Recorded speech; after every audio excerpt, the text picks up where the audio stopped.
Join Jesus where he's already at work. We dream of the day where every home in America is adopted by one or more persons living the prayer, care, share lifestyle. Our host, Gary Kendall, began Love KC with the desire to see every home in Kansas City prayed for. Join with him to make this happen. Now, on to the Blessed Podcast. Well, welcome to the Blessed Podcast, where we join Jesus where he's already at work, where we live, learn, work, and play. And today, with Brooke Powell, my co-host, I welcome Regina Foard. Regina, we're glad to have you today. Thank you. And we'll be talking about living on mission, which is our common subject. But we're going to be talking today about specifically how we live on mission with other people groups and immigrants, to be specific, very specific. And Regina, we're going to swing back to that topic in just a moment. But let me tell those who are listening that they can find the podcast, the Blessed Podcast, on Love KC Today on our Facebook page. And we also put them on Love KC Today, Living on Mission, our group page. And then they'll be up on the Apple iTunes and also on Google Play. And so you can find them in a number of places. We encourage you to pass them on to others so that we have a whole movement of people who are living on mission, not just going to church, but being the church everywhere they go. So Regina, thanks so much for joining today. I'm really excited to share what you're learning with our listeners. Why don't you tell just a little bit about the doctoral study that you're doing now as a way of starting us into the subject? Okay. Well, Brooke and Gary, thank you so much for having me today.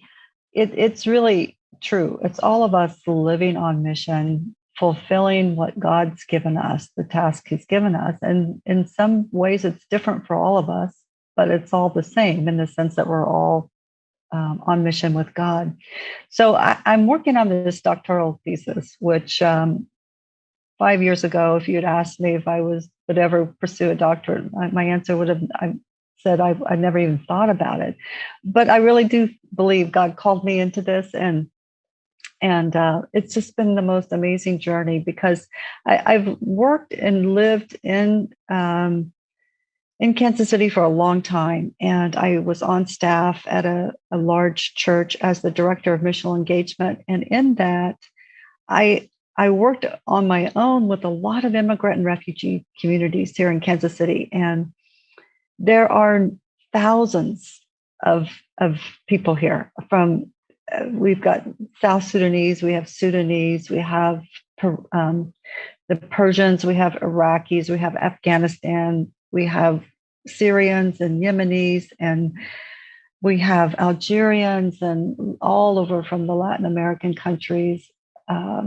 Just about any people group in the world that you can imagine live here in Kansas City. And what I noticed was that a lot of churches, meaning the local congregation, might be surrounded by these immigrant communities, but really have had no interaction with them. And so I was very curious about that. I wondered why, because as I said, in my own personal ministry, I was engaging with a lot of them, sharing Jesus with them, training them to do disciple-making ministry, and seeing some discipleship take shape in these communities. So I began to do this research with this idea of why, what's really necessary for capability-wise for church leaders to be able to engage with people from different cultures, because it is more complex, as we know, and there's just a lot of different ways people learn to engage across cultures. But I particularly landed on this construct and theory called cultural intelligence. And what's really unique about this is that it is in the intelligence literature. It's part of our intelligence, like emotional intelligence, general intelligence. We have a cultural intelligence. And to the extent that we use that intelligence and we develop that intelligence, our abilities can increase. Our intelligence levels can increase, and we become more and more and more effective in that intercultural engagement. So right now I'm doing a quantitative research project with the Stadia Church Planters and from Stadia here in the US, and looking to see what are the intercultural engagement capabilities of those church leaders, and to what extent that affects their intercultural capacity. Along with that, I'm looking at some interesting data that I'm collecting on how they think about immigration, how they think about the immigrant. A lot of social science research tells us that if we have negative attitudes, we're likely to have stereotype, racism, bias, prejudices, and that keeps us at a distance and means we're less likely to engage. And so the more through cultural intelligence, the more you develop that, the more you can reduce those cultural biases and that prejudice, and you're more likely to engage. And of course, we think there's a biblical basis for it, right? So we think church leaders should have even greater motivation to engage, but maybe are not necessarily trained or equipped to engage. And it's possible too, they're not aware of the multicultural community that surrounds them. So a lot of factors go into this, but at some point, I'll look at all the data and begin to analyze it in a way that will help us just set this benchmark of intercultural capacity.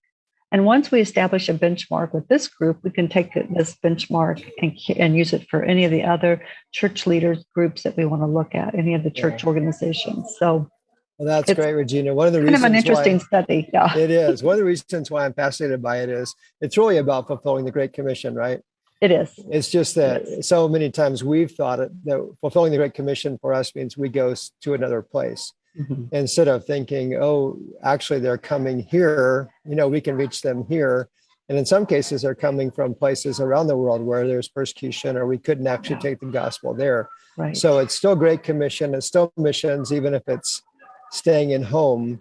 It might be a 1-hour missions trip or a 2-hour missions trip to serve an immigrant community versus taking a 1-week missions trip halfway around the world.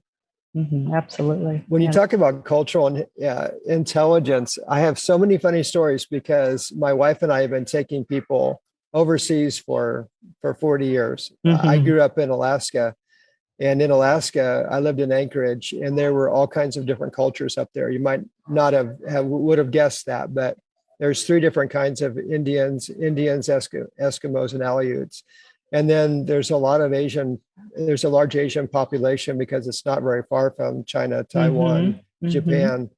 And then also because there's a Elmendorf Air Force Base and Fort Richardson Army Base, there's people from all different cultures there in Anchorage. It's not that big of a place. And so it was a cultural melting pot. Mm. And people who were coming to other parts of the world would often come through Anchorage. And many times they would actually stay there. And so I learned a ton about missions before, I ever got to the point where I was an adult and taking mission trips. But then we would take people overseas, and some people adapted really well. Mm-hmm. And some just really struggled, and they had trouble with the smallest things, like travel or food or I remember one woman in our youth group getting so tickled that there was a parrot at someone's house, and she whispered to me, "Even the parrot can speak Magyar." We were in Hungary. And I looked at her and I said, "It's the only language the parrot's ever heard." It wasn't like the parrot, you learned English and then learned a second language. Yeah, right, exactly. I just thought that was the funniest thing, that even the parrots learn Magyar. Yeah, that's all they can learn. But this is a fascinating subject. So I'm so glad to jump in here with you. Brooke? Yeah. So, you mentioned that you had ministry experience before starting this project, and you shared a little bit. I didn't know if you had any more details about what you experienced when you were in ministry that kind of led you to. Yes. So as a director of missional engagement, my primary role was to really educate and equip our congregation to understand our role in missions. And as you mentioned, Gary, we really have to recast what we understand missions to be, because we've always looked at it in a geographical sense, where if we're going to fulfill the Great Commission, it's up to us to send or support missionaries to go there, wherever there is, and take the gospel there. But what we're seeing is this incredible surge. And my personal conviction is that God grew weary of us not going because we have 3 billion people who've never heard of the name of Jesus. And so he began to stir and move and bring about these movements of people. And now he's bringing the nations here. And he's saying to his church, we are without excuse. The nations are here. We have every opportunity to reach the nations. And as we reach the nations here, they're much more equipped and capable to go back to their own place of origin and share the gospel. They know the language, they know the culture. But in my role, I had a very hard time trying to convince the senior pastor, the leadership, to embrace local mission. We just had this concept that mission was going there. And so it grieved me that no matter how much we were involved in missions, how large our budget was for missions, and we did some local mission things. We supported church camps and some children's homes. I mean, some good things to be invested in. But we were missing the opportunity. We were missing this incredible opportunity. Just last week, my son and his daughter, who've done a lot of this work with me since they were missionaries in China, they came back because they were living in Wuhan when they had the second baby, when the pandemic broke out. Anyway, the organization they were with sent them back, and they can't get back into China. So we've been working together, and they moved to an apartment complex here in Kansas City, in Overland Park, actually, that is predominantly Indian. And within a couple of weeks of moving there, they met their neighbors and began a relationship with one of the neighbors and shared the gospel with this neighbor. And this neighbor wanted to come out of Hinduism and follow Jesus. And so through some complex discussions, and at one point in their home, it was clear that this woman had many demons and she was demon possessed. And so hours were spent delivering her from these demons. And in that, she was able to renounce them, to reject them, to pledge her loyalty to Jesus, to decide to follow Jesus. And we were able to see her baptized that night. Wow. And that's so wonderful. This was amazing. We saw the power of God to save. I mean, just literally these, I've seen other expressions of demon possession before, but this one was beyond anything I'd ever seen. I mean, it was manifesting in many ways and speaking to us, and multiple voices. And this woman who had no chance of being set free, no chance of being released from this captivity apart from Jesus. Right. And if we hadn't shared with her, because it wasn't on our definition and radar of mission to share with a local person living here now, it's just phenomenal what God has in store for these. That's so exciting. Isn't that amazing? It is. Yeah. My wife's been to India 26 times, Regina. Yes. I think you know that. And when we've been in India together and working, demon possession is like, if you're not willing to wade into that particular kind of spiritual warfare, you're not going to be able to minister because it's everywhere, with the many gods that they serve over there, and from the time that they're very, very young. So they're indoctrinated at a very young age into spiritual kinds of realities, and some of them are manifesting as demons. And so it's very, very challenging. I'm so it is challenging. glad that you saw the power of Jesus at work. We've seen that many times, both in India and here, but not everybody has, and it's nothing to be afraid of. We just need to know how to be prepared. Yeah, it wasn't something I planned to share, but it was an example I just saw where our intentionality in taking Jesus to the nations delivered a woman, and she's our sister in Christ today because of that. That's wonderful. There are more examples of it. There's an Iraqi family that they over the years, they just saw the difference Jesus made. Jesus answered a prayer that we prayed within a time frame that we said he would answer it in a way that was miraculous. And they placed their faith in Jesus because of that. That's beautiful. I was going to say we're just seeing God at work, and we just get to be the privilege of joining him on mission, like you said in the beginning. It's just an amazing thing. And we can go around the block, not around the world, to do that. Yeah, exactly. Right. I did a funeral service on Saturday afternoon, and one of the ladies in the crowd I didn't know, and my wife didn't know, but my wife noticed she was Indian. So anybody that's Indian, she's going to make a beeline for them. And so she did, and she started asking this woman, how she got there. And it turns out that the woman that we did the funeral service for, the woman who had died, was in a nursing home, and she had a caregiver who was this Indian lady. And this woman kept witnessing to her caregiver, and that was what started this woman down the path of finding Christ. And she had the most beautiful testimony now about how she's living for Christ, and how that this lady Pat out was the one who reached her for Jesus. And that doesn't happen if people don't and aren't willing to reach out beyond their own culture. And right now, we are so diverse. They're in our work, where we play, where we live. They're in our neighborhoods, they're in our workplaces. And it's just a matter of many factors, probably overcoming fear, overcoming some stereotypes, overcoming our own, maybe our inability to know how to share the gospel effectively, even. Right. But there's opportunities wherever we go, wherever we are. And Regina, another thing that's true is, and anyone who's spent any time overseas at all would know this, that when you go to a foreign country, you're often hungry to be included, accepted, known, welcomed, etc. And so many times these people, when we see someone who's of a different culture, now it's possible, I'm always careful to ask them what their heritage is, because sometimes they may be second or third generation here in the US because their parents moved some time ago and they grew up here.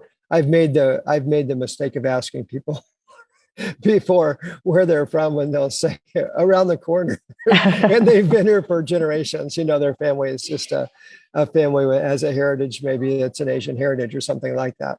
But oftentimes when they're new, they really do need a friend, and they do need someone who actually can be an advocate and help them learn the system and other kinds of things.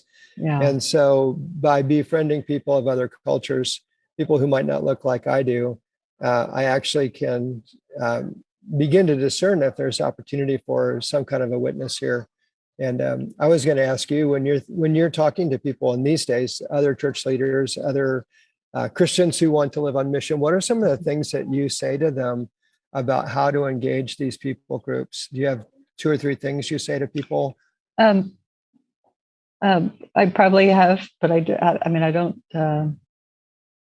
have a particular agenda, but I do think that, like you said, Gary, a lot of these people come here, and if you think about it, they've left their home, they've left their culture, their traditions, their livelihood, a lot of times their careers, their identities, their families, and they'll make this move, some of them voluntarily, some involuntarily, depending on their status. We know a lot of refugees come here, but not because they chose to come here, but because the United Nations assigned them to coming here.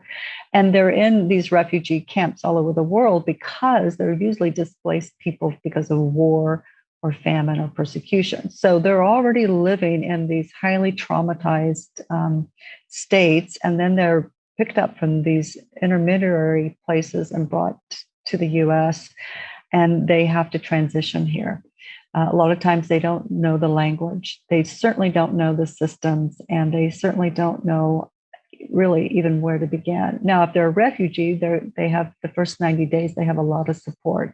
But if they're an immigrant and they come here, a lot of times they come here through the diversity lottery, what we know as the immigration lottery. They'll get a green card and come here for economic reasons, for the future of their children. A lot of them. I've met doctors and lawyers and architects and engineers and computer science experts, and they're all working in a warehouse for $12 an hour. Both parents working alternating shifts, so someone's home with the children all the time.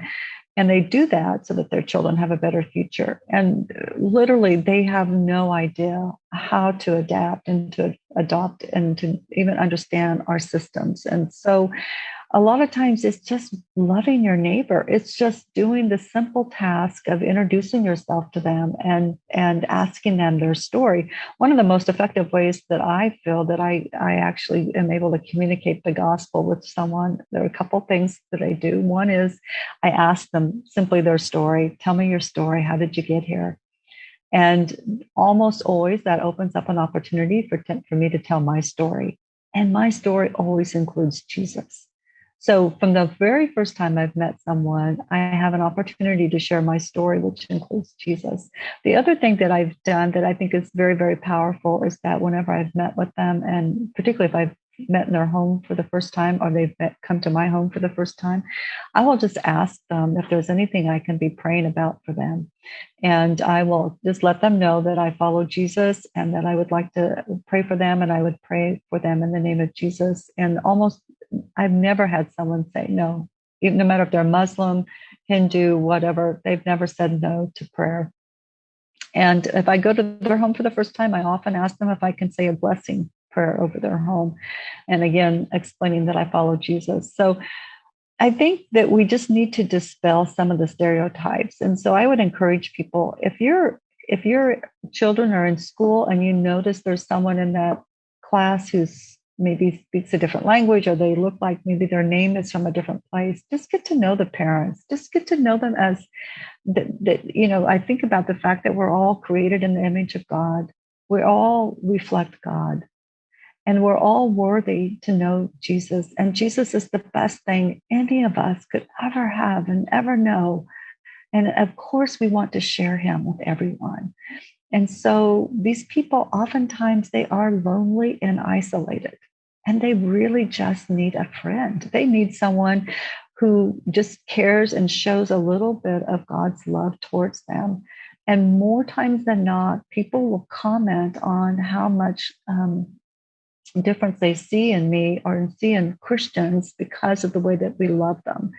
So it's a simple thing. It's making cookies and taking it across the street and introducing yourself and saying, here in America, these are some of our favorites. We'd love to share them with you, and just get to know them as people first, and then get to know them as culturally different others second.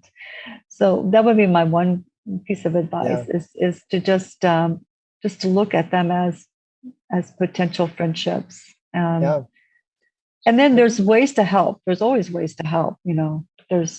I can remember one family from Algeria came. She was 7 months pregnant with their second child, and they were literally sleeping on the floor of their apartment. They had no furniture. Right. So immediately you find that out.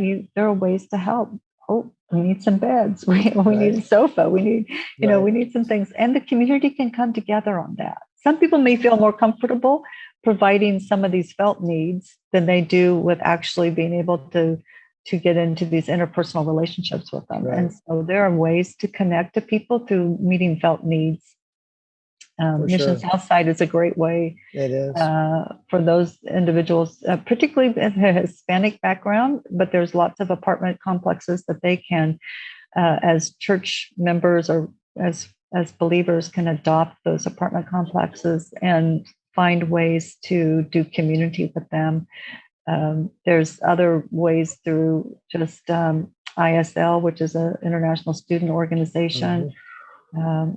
Statistics show that 80% of internationals never step inside of an American home while they're here as students. So that doesn't even take into account that they never step into a Christian home. And we have such not only an opportunity, but I think an obligation to love those that we might even think to be our enemies, because we hear of jihadists and we hear of terrorists, and we categorize and think all people are that way that wear a hijab.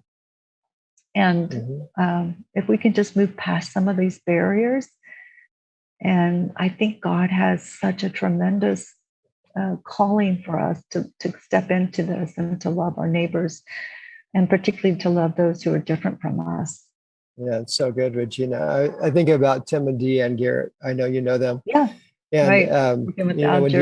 When Deanna started working with the Algerian people, she's a fast learner, but she quickly learned, a lot of them live together in one apartment complex. Oh, they all do common things together. I can start joining them in things that they do. Oh, and by the way, a lot of them, they may not have a table, or they may not have chairs, they may not have enough beds. And, by meeting regular needs, all of a sudden she's just like going to her friends and neighbors like, hey, we need a couch, we need a chair.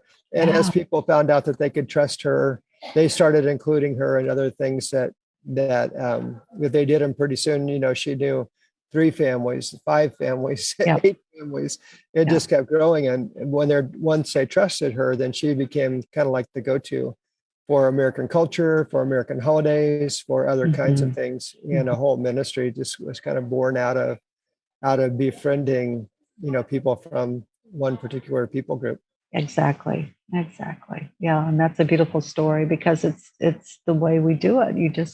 You meet one family, and almost always that family introduces you to another family, and then it's like a person of peace. Yeah, exactly. Inside of a people group.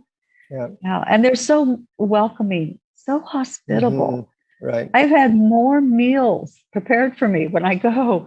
I mean, I eat so well, whether it's Iraqi food or Algerian food or South Sudanese food and whatever. And they love to do tea. So, I think another opportunity is just to show hospitality. And it's a very biblical concept to show hospitality. And so I think the more we open up our home, even if it's for just a cup of tea with these neighbors, I think it just builds such strong relationships. And you earn their trust.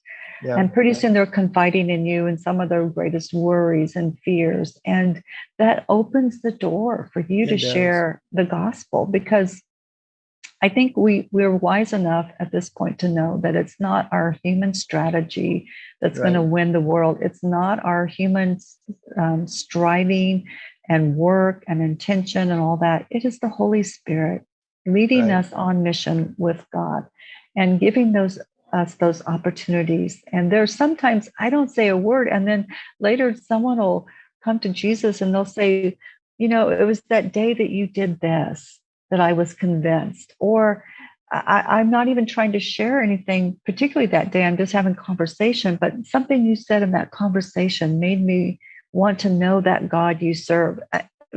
You cannot imagine how the Holy Spirit works. And therefore, none of us get the credit for that. None of us deserve the honor of that. Right. And they're naturally curious. Naturally. So that really helps a lot. Deanna said that they were very willing to talk about religion because they didn't know what the Christians believed. Yeah. They never had a chance to really, as Muslim people raised in a Muslim faith, they never really had a chance to learn what the Christians believe. So they're very curious.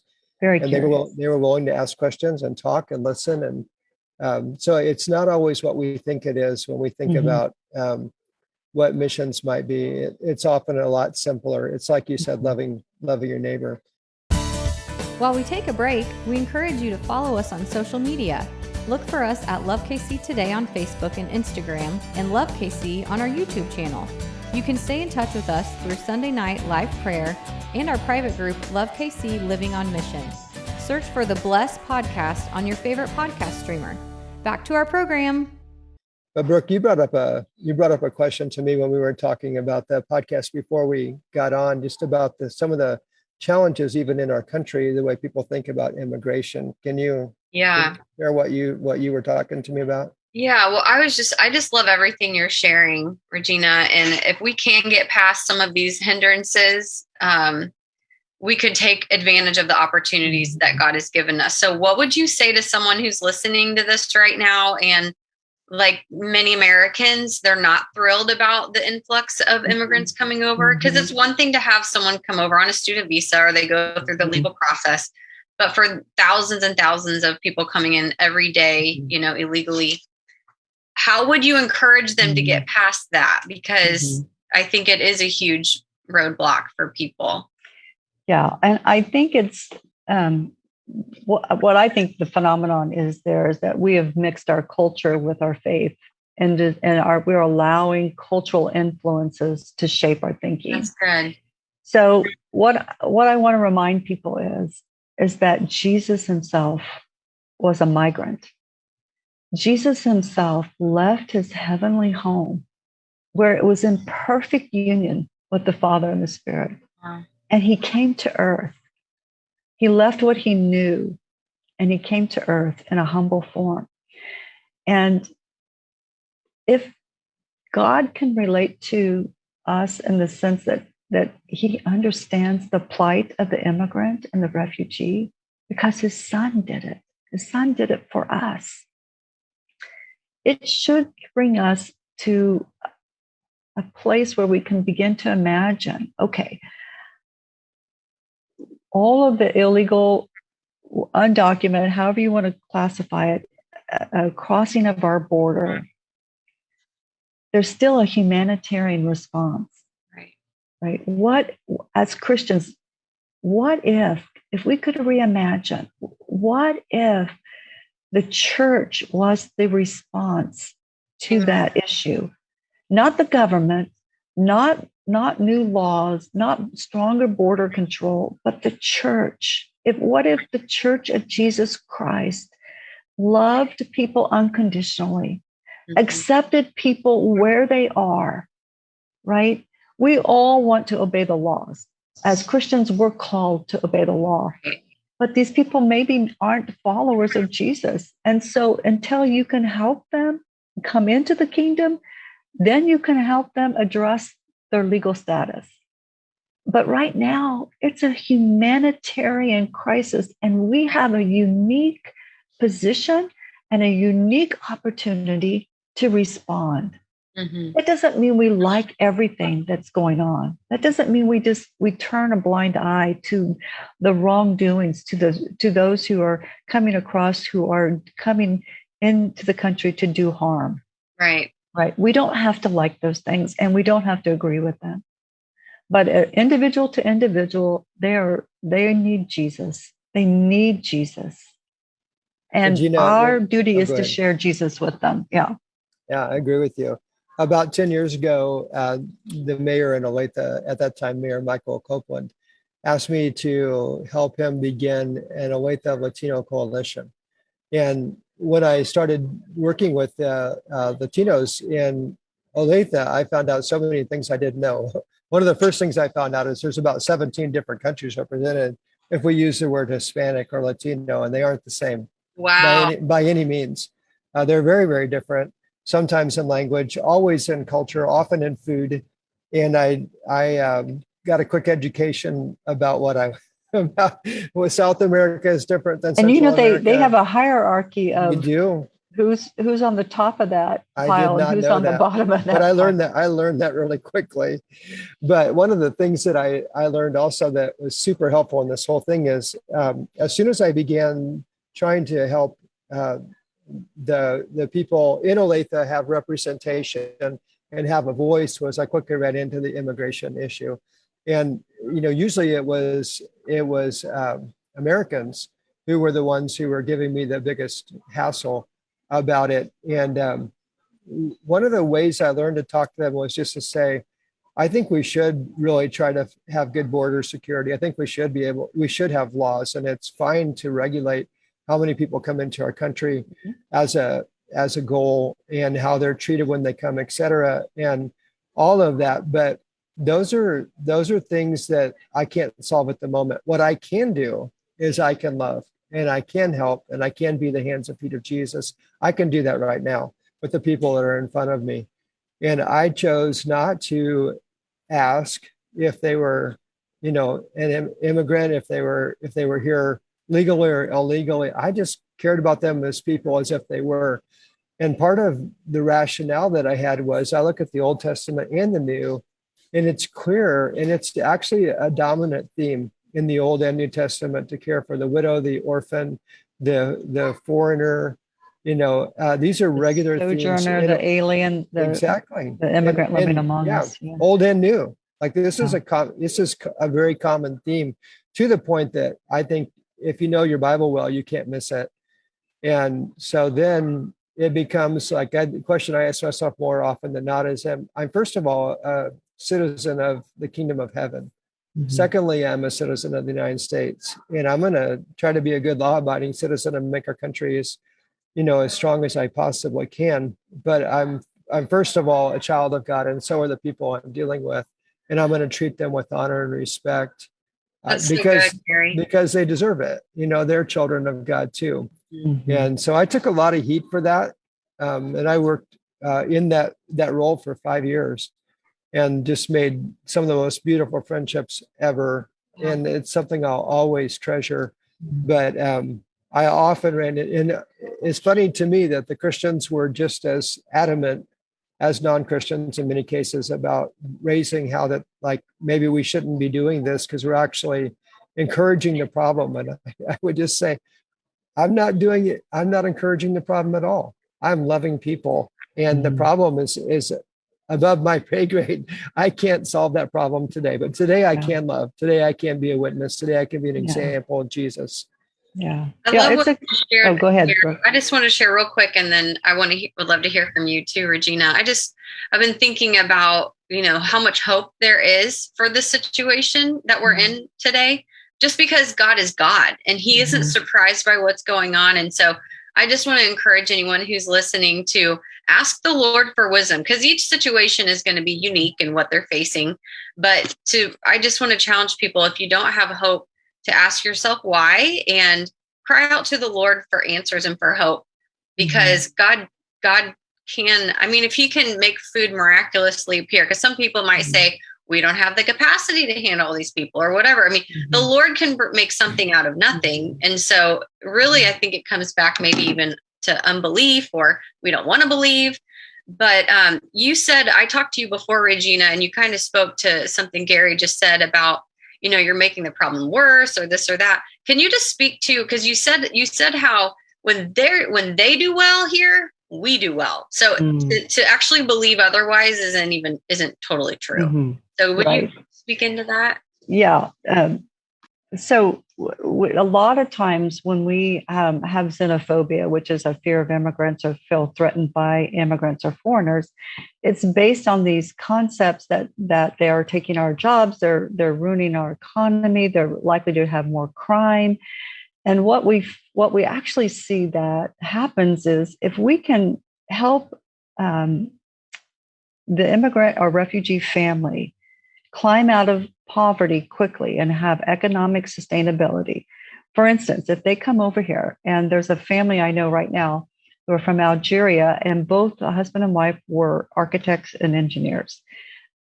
In order to get the educational equivalency, the wife is now going to school here, and they've accepted some of her hours, but she'll have to go for at least 2 years to get her degree. Once she gets her degree here, and they've accepted all of her hours from Algeria, she will be in a different economics position than where she is right now, where they're working for a warehouse and $12 an hour. So as an architect, and then her husband will become an engineer after he finishes his educational equivalency here. All of a sudden, they are in an economic sustainable position, and they are going to be giving and contributing back into the community. And the economic stability is one of the number one causes or results of improved overall community, not behavior, but overall community advancement or the ability to do better. So when a lot of times when a refugee comes here, they're put into a poverty status, they're given welfare, they're signed up on Medicaid, and it's almost literally impossible for the first generation to climb up out of that poverty status. So at least for one generation, we see them taking a lot of or needing a lot of assistance just to sustain their life here. but we want to see people thrive. So I think there are ways to come alongside of these immigrant and refugees and help them attain an economic sustainability that when they benefit from that, the whole community benefits. And it kind of changes our persona as That's well. So good. As immigrant, and powerful. Right? These people are educated. They're intelligent. A lot of them speak 4 or 5 languages fluently. That's amazing. That is not somebody who comes here, and they're not ignorant people. Even if they come from areas that are underdeveloped, it doesn't mean that they themselves don't have a mind and can't think and can't apply themselves to our society and can contribute to our society. They want to be good citizens. They come from a collectivistic, most likely, society already, which means when the whole community does well, the whole community thrives together. That's right. And so they want to be a part of that. They want to contribute. They're not trying to be outliers. And I think the difficulty is when we begin to politicize the issue of immigration. And Gary, to your point, and it's a point that we really need to emphasize today, is that the government, the rules and the laws are good, and border control is good. We're not saying doing away with all those things, because it doesn't matter, just let them all come in, because that produces chaos, and that's what we're seeing happening. The chaos is what people are reacting to.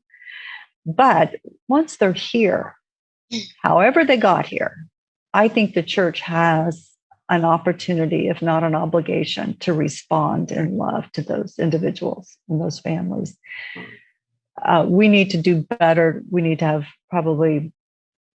there's probably other people who are more gifted to do that, that can speak into the complexities of the legalization processes for these people.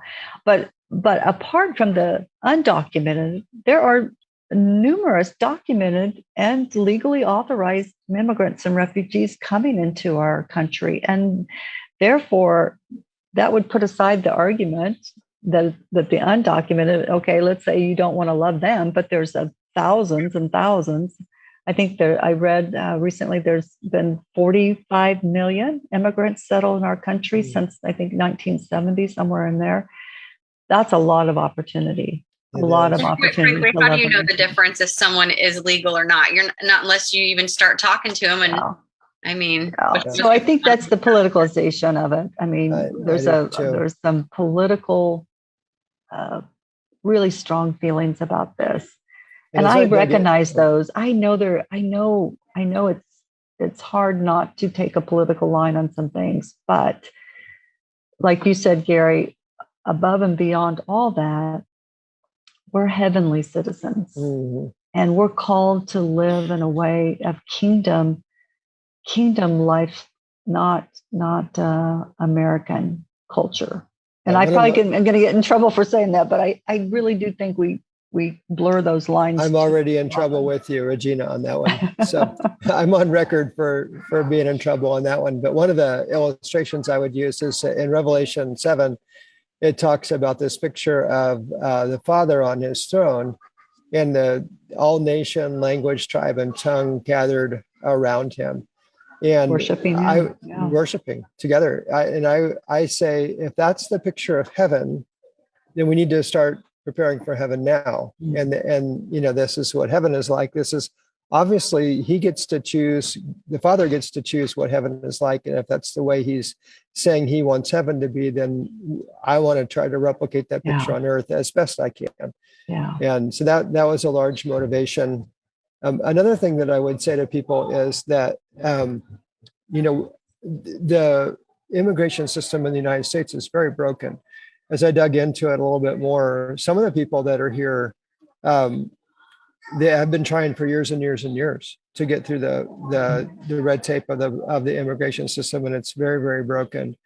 And so it's not simple. It's not easy. I'm not going to be their moral judge. I'm not called to be their judge. I'm called to love them and care for them. And I'll trust them to have other judges, both the law and enforcement and also, in heaven.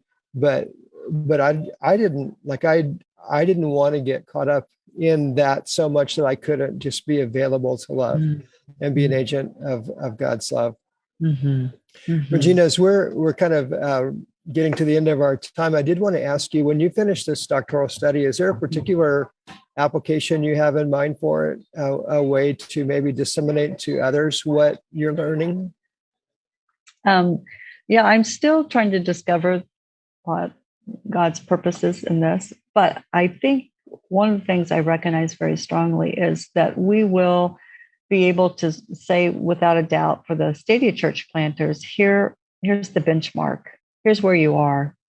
And here's where you should be for effective intercultural engagement. So my hope is that we can create a model that we can assess and help church leaders in any capacity across the country to be equipped and educated to be effective in intercultural, to use this as a benchmark for everyone. So that, a lot of them who did church plants and who have intercultural or multicultural community now, if they have no background or training on how to be effective in working across culture. So this can become a great, baseline. It just give us a bottom line. This is where you are, and this is where you should be. I think it'll be very effective to prepare church leaders. And we know as church leaders lead, the congregation follows. So the more equipped and prepared and educated our church leaders can be to interact interculturally, then the more likely the congregation will be prepared and equipped and able to interact interculturally. That's so good. I was at a church planting conference last week and met a couple there who trained to go church plant cross-culturally. And instead of going to Mexico, because one of the languages that they learned was Spanish, they ended up planting a cross-cultural church in California. Mm-hmm. And it was they were the only ones who were not Hispanic inside their whole congregation. Mm-hmm. The congregation grew from nothing into something fairly significant. And then they were able to find a Hispanic leader to take it over. They later moved to Wyoming, which is where they live now. And they were thinking maybe their cross-cultural church planting was done with, but nope, that's not the case, because the woman found an apartment complex with people from the Middle East. And she began serving them. And as she began to serve in this apartment complex, she found many other families. And now they have this whole ministry to Middle Eastern, I forget which nation that it was, but nevertheless, it was their heart that showed both times. So their heart, is what led them to plant this cross-cultural church in California. And then they go beautiful. To Wyoming of all places and find another culture, right next door. And my thinking was that this is the most delightful couple. They're probably now in their 40s and just have a love for God and a love for people. And in talking to them, one of the things that was real clear to me is that if you have your eyes open and you're looking, God will put people. You'll find it. Yeah. You will. And they're doing the same thing. That they don't know this language, but they don't have to. There's people that do know it, and they're able to work through the people of peace. And so God has this effective ministry in Wyoming to Middle Eastern people groups, and it's just wonderful. It makes me smile. It's my dream that I've in the process of forming a 501c3, but I really had this dream where maybe some of Christian philanthropists will buy an apartment complex, and we will fill it with immigrants and refugees. And we will have certain families living there, doing and living on mission with that group, and seeing a whole community come to Christ, and to see what that looks like as a glimpse of what could potentially be done. And if you could do that with immigrant and refugees, what if you begin to imagine having an apartment complex of maybe those who have been rescued out of the trafficking, or maybe those who have addiction, or maybe those who are homeless, and just begin to doing missional communities, have the whole complex, just fill it with immigrant refugees. I think that would be a dream that I just keep praying that I think God is leading us towards, but we'll see. That's beautiful. Well, if someone wants to connect with you, they're like, man, I just want to talk more with her, or pick her brain, or I have ideas, but they're wanting to talk with you. How can they connect with you? So right now I'm working independently. I don't have an organization other than the Seeds of Hope that's coming along, but just my email, which would be Foard, and it's spelled Foard, FoardRegina@gmail.com. There's no period, just Foard Regina at Gmail. Yeah, gmail.com. Yeah. Awesome. That's beautiful, Regina. I got to tell one more story. This is a short one, but and I wouldn't recommend this is the only way to do ministry. But there was a woman at Indian Creek who really had a burden for the Sudanese, and I can't remember what kept her from just going to find Sudanese somewhere in Olathe, because there's a lot of pockets of Sudanese all over Kansas City. But for some reason, she didn't do that. But she nevertheless was praying for Sudanese people. And it was really a burden on her heart. She would often intercede for the people of Sudan. And we know they're going through a civil war there. And especially the people in South Sudan are really being persecuted, the Christians there. And she would just pray. And she shared with this burden with me a couple of times, that she was saying, I feel like maybe I should even go, to Africa. Maybe I should go on a mission trip. I know my husband isn't for it. We had this conversation multiple times. So one day she's sitting like in the very back row at Indian Creek during a worship service, and a man slips in the back who's Sudanese. And out of all the places in the whole worship center, he sits exactly beside her. She just starts crying. And she really believed that God had answered her prayer. So she overwhelmed him a little bit in her attempt to make him feel welcome. But over multiple years' time, then she became like a American mom to this young man, and heard his story, which is a tragic story of how he had to leave and his family was killed, and all the different things he went through on a long trek to get to a safe place, and eventually was sent to the U.S. But through the friendship that was developed, and it developed over an 8 or 9 year period of time, he was able actually to go back to his country when there was a bit of a respite. And his family had been a family that had some standing in the nation. But by God's grace, this man ended up becoming the number 2 leader, like a direct assistant to the new president in South Sudan. And, Deborah really believed that part of it was because of the way that he found love in Olathe, and he found love through a Christian community, and the healing that healing, and acceptance, and all of that enabled him to go back. And then when he went back, he was in a very high-ranking position where he's able actually to help other people. And the wonderful story of just how God answers prayer. Here this woman she was feeling guilty because she didn't go to Africa, and God brought a Sudanese man to her. So that's I hope really that beautiful. Encourages you, Regina, and also our listeners. If you have a heart for this, God will definitely hook you up. I'm very certain of that. Well, Brooke, anything else before we sign off today? Yeah, is there anything else I'm just curious if there's anything else that we've missed, Regina, that you feel would be helpful to our listeners? The only thing I can think of is that there are different types of training out there available that are very easily done through Zoom now. There's a Zoom A training, which is a 9-week training to help prepare people to work, not just cross-culturally, but to be able to effectively share their faith, to have some simple tools and some understanding on how to be great disciples who make disciples. And so if anyone's interested in Zoom A training, I do provide Zoom A training.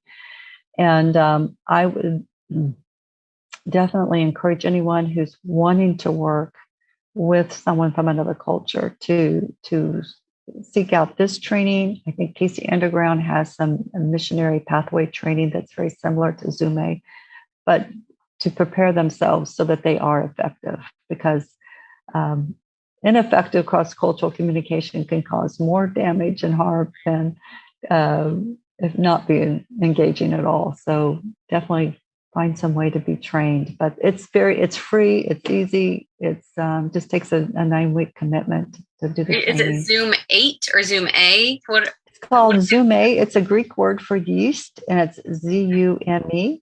Oh, okay. So it's Zume training. Mm-hmm. And you said the other day, I was going to mention this too, because if someone's like, what can I do? I want to help. How can I reach these people? And you said that you could get trained to teach ESL. Yes. And to help them learn English. That would be one huge step to help them make the transition into our culture. So ESL, which is English as a second language, is something that almost every international has to learn English to live and work and effectively adjust to being here. And so there are ways, sometimes churches provide an ESL class. And it's about a year program? If you want to get certified, there are some local universities that you can go through that would actually give you an international certification, so you could take it anywhere in the world and teach English.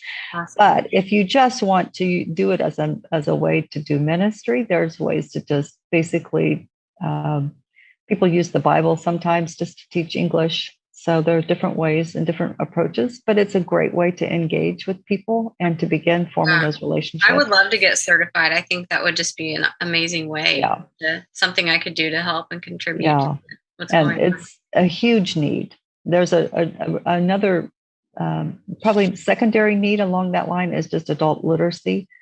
A lot of these individuals who come here, particularly as refugees, maybe have not even learned to read or write in their language because of the oppression there, or the persecution there, particularly women in some of these more Muslim communities were forbidden to go to school. So there's a great need to teach literacy even, which is a little different from English speaking ESL classes, but still a very big need. And it's easy ways for churches to start some type of interaction with immigrant or refugees in their community, just to host an ESL class. I know at the church I was at, I was able to get one established, and we did our first class that we did there had 50 people sign up. Wow, and then you assign American partners, English-speaking partners. So immediately you begin to form a friendship as you sit across from them and help them practice English. And you don't need any experience, you don't need any training just to practice English with them. It's basically just practicing English with them. So it's an easy way to get involved. Mm-hmm. And Regina, you mentioned earlier and I've forgotten the name of it, but the international students who are here, there's a ministry that has chapters all over the United States that will give a Sunday lunch to a international student or something else. What was the name of that? It's called ISI. It's International Students Incorporated, and ISI, Carol Douglas is the regional manager. So if anybody's interested in that, I could connect them certainly to Carol Douglas. Yeah. But that's an easy way too. There's lots of students. Some of them are PhD level. So you're getting to interact with some very, highly intelligent, and usually their English is really good by the time they're at a PhD level. So it's not difficult to communicate with them, but they're isolated. They need friendships, and they would love an American meal prepared and have them in your home. Yeah. It's a great Deborah way. Ross, the woman I mentioned earlier, one thing that she did do at Indian Creek was start a chapter and led that for years. And by the way, if someone wants to fact check me on the Sudanese man, his name was Akat Arek. So if someone wants to go back and check that, they're welcome. He was part of the Lost Boys. There was a group he was. Yeah. That were orphaned and Right. It's a wonderful man. I got to see him a couple of years ago when he came back for a short visit, and it's amazing what God's been able to do with him. So Regina, thank you so much. You've waded into a very challenging subject in many ways, but a very necessary one. And I'm so grateful. I was excited from the first time that we met to talk about this and have you on the Bless podcast. So thank you so much. Thank you. Thank you, Gary, for having me. And Brooke, thank you so much. This has been wonderful. Thank you. And so for those of you who are tuning in, if you want to share this later, it's easy to share from the Facebook page of Love KC Today. You can just share on Messenger or share on your page. You can also go to iTunes and find it on iTunes. You can subscribe there to the Bless podcast, and it's easy to share different episodes with other people as well from iTunes or from Google Play. So Regina, thank you. Brooke, thank you. Thank you for your work not only on the Blessed podcast, but in Love KC. And to those of you who are listening, let's go live on mission for Jesus, where we live, learn, work, and play, and also include people of other people groups as we do. So God bless you. Thanks for joining today. Yeah. And bye. Bye-bye. Thank you for listening from the folks at Love KC. We hope you enjoyed our program. See you next time.